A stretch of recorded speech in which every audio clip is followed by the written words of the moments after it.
هذا المشهد حدث بالفعل قبل 5 أشهر. جنود إسرائيليون يهاجمون إحدى سفن أسطول الحرية التي كانت متوجهة إلى قطاع غزة.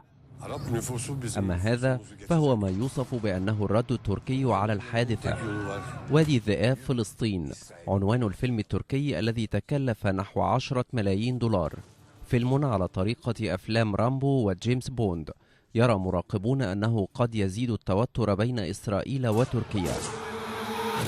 وفي تفاصيله يثأر بطل الفيلم من القائد الإسرائيلي الذي أمر بالهجوم على سفينة تركية كانت في طريقها إلى قطاع غزة. يهدد الضابط الإسرائيلي بطل الفيلم التركي بأنه لن يخرج حيا مما سماها أرض إسرائيل الموعودة. يرد التركي قائلا إنه لا يعلم شيئا عن هذه الأرض، لكنه يعد بدفن الضابط فيها. في إسرائيل ترفض وزارة الخارجية الإسرائيلية التعليق على الفيلم المنتظر، لكن آخرين قالوا إن أنقرة تسير على درب إيران.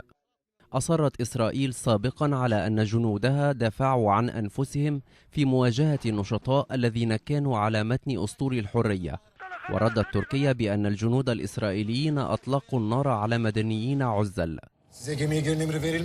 العلاقات بين إسرائيل وتركيا تدهورت بعد الهجوم، مما دفع أنقرة إلى سحب سفيرها في تل أبيب وطالبتها بالاعتذار وتعويض الضحايا، وهو ما لم يحدث حتى الآن. إسلام محي الدين، BBC.